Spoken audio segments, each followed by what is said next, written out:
Welcome. Today's story is one that will touch your heart and leave you on the edge of your seat. Imagine a mother's desperate fight to save her newborn twins, a fragile baby elephant struggling to survive, and a ruthless gang of poachers lurking in the shadows. In the heart of Yellowstone National Park, a rare and miraculous event unfolds, but danger is never far away. Will Marula, the brave mother elephant, be able to protect her calves? Will the rangers succeed in stopping the poachers before it's too late? Stay with me as we dive into this emotional and action-packed story of survival, resilience, and justice. But before we begin, let me know, where are you watching from today? Comment below and let's get started. The golden light of the late afternoon sun draped over the vast expanse of Yellowstone National Park, casting long shadows across the dry earth. A warm breeze rustled through the tall grass, carrying the distant sounds of the wild, the occasional roar of a mountain lion, the chatter of unseen birds, and the deep, rhythmic rumbles of elephants communicating across the land. From the wooden observation deck of the Yellowstone Ranger Station, Dr. Ethan Carter adjusted his binoculars, narrowing his gaze at a lone figure standing near a sparse cluster of acacia trees. The matriarch of the herd, Marula, was behaving strangely. She shifted her weight from one massive foot to the other, her ears flicking back and forth in agitation, her trunk curling toward her belly in slow, deliberate movements. Something was wrong. Beside Ethan, David Mitchell, the most seasoned ranger in the park, observed in silence, his years of experience telling him that this was not just discomfort. It was something more. Sophia Reed, the youngest member of the team, flipped through her notes. Just yesterday, Marula had been grazing normally near the watering hole, showing no signs of distress. But today, she had barely moved, her movements sluggish and uncertain. A silent exchange passed between Ethan and David. Two possible explanations hovered over them like a storm cloud. Marula was either sick, or she was in labor. And if she was sick, the consequences could be catastrophic. Anthrax had once swept through the region, wiping out entire elephant families. The thought made Ethan's stomach tighten. But as he observed Marula more closely, there were no telltale signs of disease, no mucus around her trunk, no labored breathing, no tremors. She's pregnant, Ethan murmured, realization sinking in. David exhaled slowly. That's rare at her age. And she's alone. That's even rarer. The herd wasn't far, but they had given Marula space. Sensing something significant was happening, the younger females stood at a distance, ears twitching, their massive bodies shifting uneasily. The atmosphere was thick with anticipation. Marula's condition worsened as the minutes dragged on. Her restless shifting turned into prolonged stillness, her breathing growing heavier. A fully grown elephant collapsing could be fatal. If she went down, she might never get back up. Ethan knew they had little time. We have to intervene. David hesitated. You know what happens if we interfere. Stress could make her abandon the birthing process. And if we do nothing? Sophia interjected, worry lacing her voice. If she weakens, we lose both her and the calf. That was enough to make David nod. The decision was made. The team moved swiftly, but cautiously. Approaching an elephant in distress was dangerous, especially a matriarch with a watchful herd nearby. They prepared a tranquilizer dart, just enough to relax Marula without sedating her completely. Ethan hated using sedatives, but there was no other way. The dart landed with a soft thud. Marula flinched but did not react aggressively. Slowly, her breathing steadied, her muscles relaxing just enough for them to act. David and Sophia worked quickly. Sophia prepared an IV, her hands trembling slightly as she inserted the needle into one of Marula's thick ear veins. Dehydration was a concern. Ethan pressed his stethoscope against her belly, searching for signs of the calf.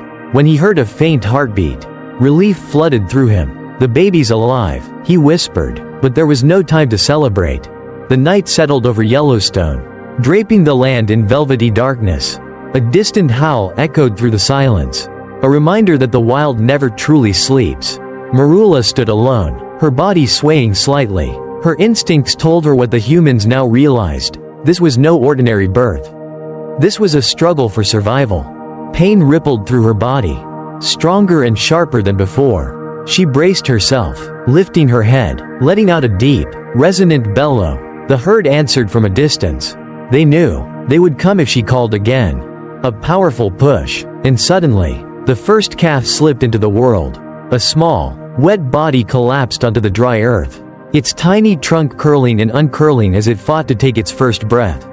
Marula, exhausted, turned toward her newborn, nudging him gently. A boy, Tamu. He was weak, but he was alive. But Marula knew, it wasn't over. Another contraction seized her. Pain, sharp, unrelenting. Something stirred inside her. This wasn't supposed to happen.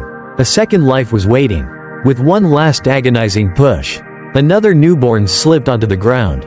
A girl, Lainey, tiny, fragile, struggling. The silence that followed was deafening. Even the wind seemed to hold its breath. The herd, sensing the miracle, moved closer. Marula had done something almost unheard of in the wild. She had given birth to twins. But there was no time for celebration. Lainey was weak, too weak. She barely moved, her frail limbs trembling as she tried to lift herself. Marula, despite her own exhaustion, refused to give up. She nudged Lainey again and again, willing her to rise. Tamu stood strong, already learning to balance on unsteady legs. But Lainey collapsed each time she tried. From the observation deck, Ethan and the team watched with growing anxiety. Hours passed, and Lainey barely nursed. Her small body heaved with effort, her breath coming in shallow, uneven gasps. She won't make it through the night at this rate, David muttered. Sophia bit her lip, eyes filled with determination. We have to do something. We can't just stand here and watch her die.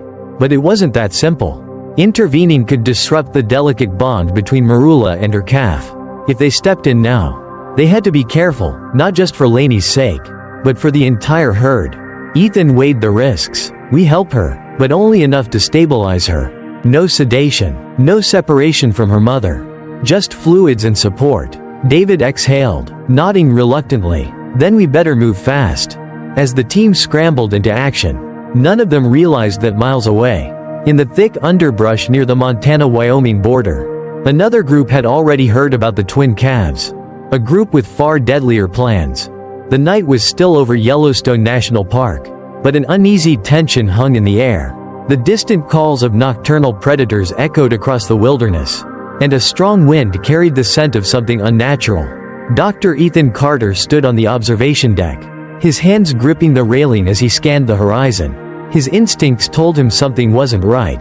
Below, the herd remained close together, forming a protective circle around Marula and her newborns.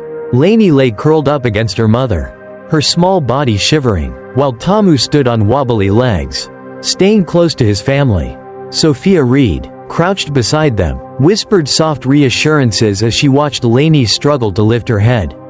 "She's not getting stronger," Sophia murmured. David Mitchell, standing nearby, shook his head. "She's dehydrated, and her energy reserves are almost gone.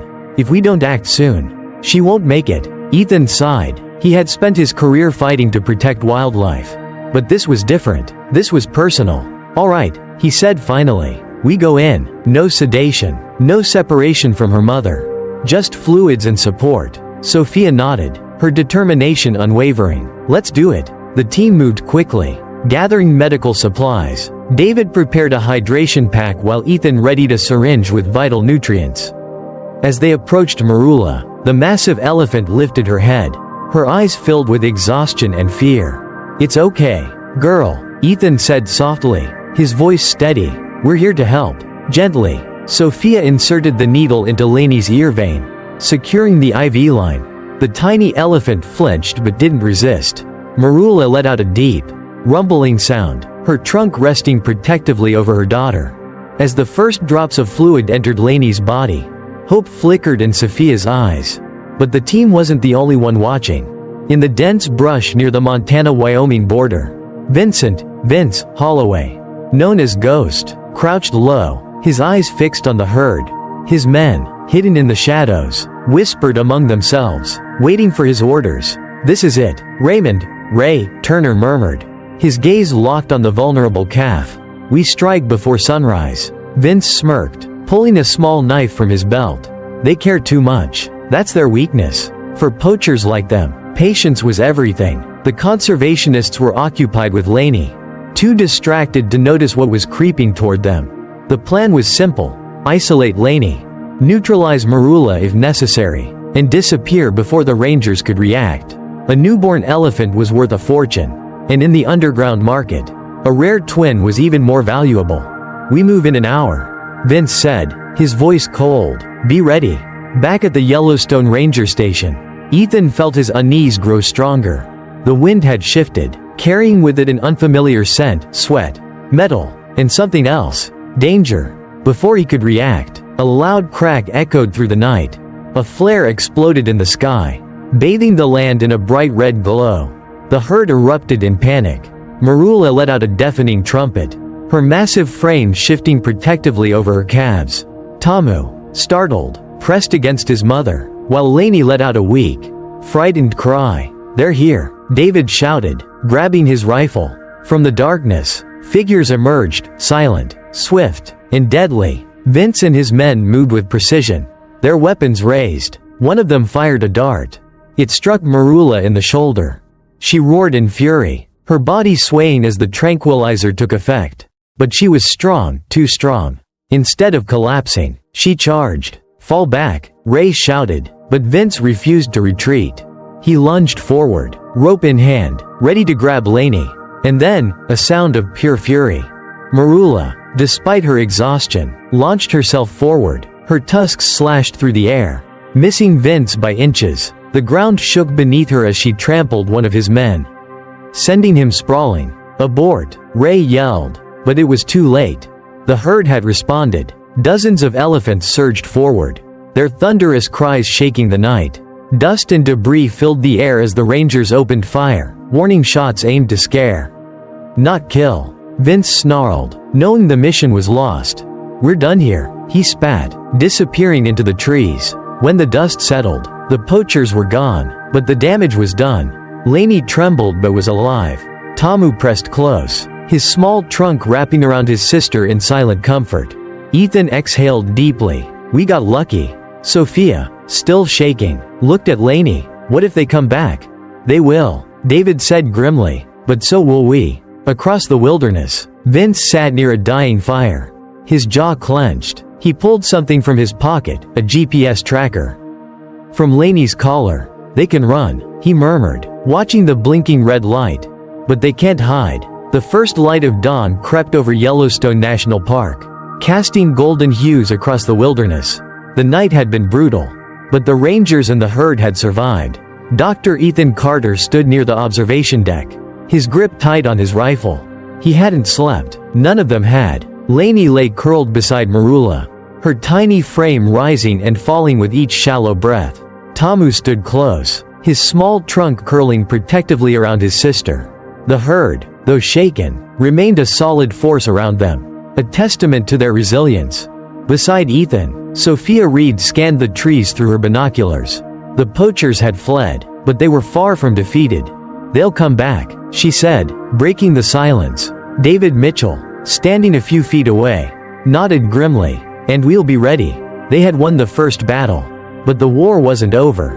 Miles away, deep in the Montana-Wyoming border, Vince Holloway sat in his hideout, his face illuminated by the soft glow of a GPS tracker, the one he had stolen from Laney. The blinking red light told him everything he needed to know. "They're moving the herd." Ray Turner muttered, staring over Vince's shoulder, probably trying to get them to safer ground. Vince smirked. "They think they can outrun us."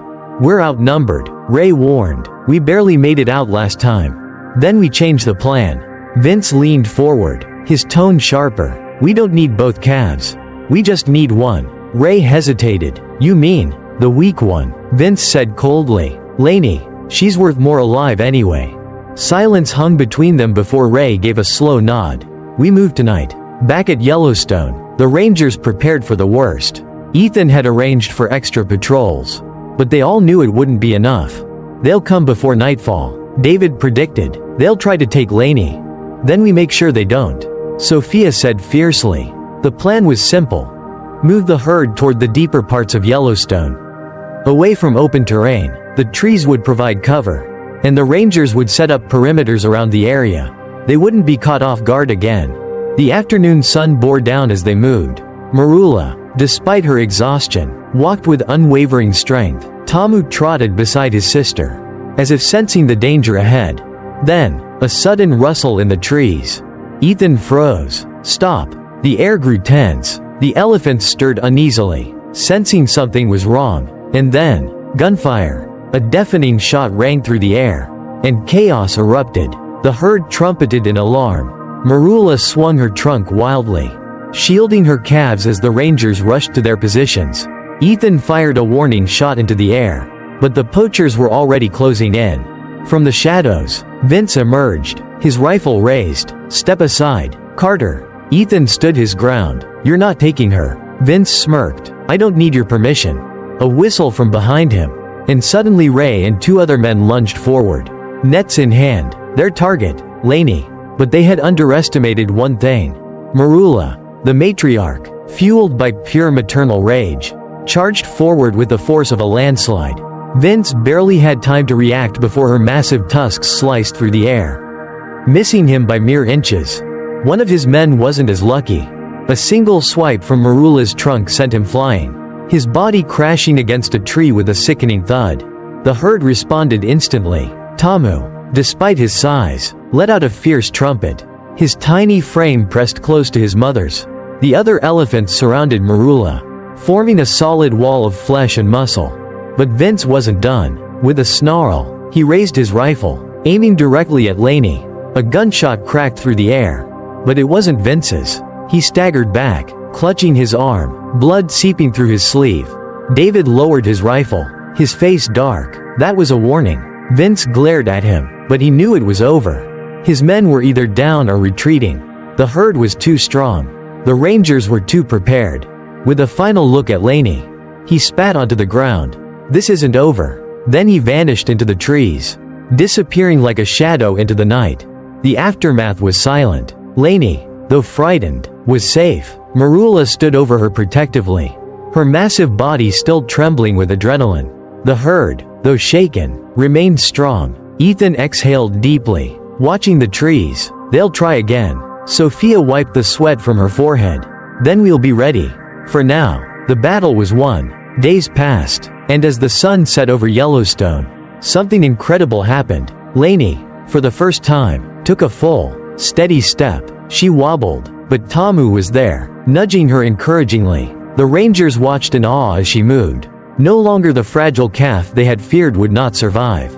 She was strong. She had endured. And against all odds, she had won. As news of the attack spread, public outrage ignited. Donations poured in to fund more rangers and better equipment. Anti-poaching laws in the region strengthened, making operations like Vince's harder to pull off. And though the battle against poaching would never truly end, that night, in the heart of Yellowstone, one thing was certain. Laney and Tamu had survived, and their story would inspire generations to come.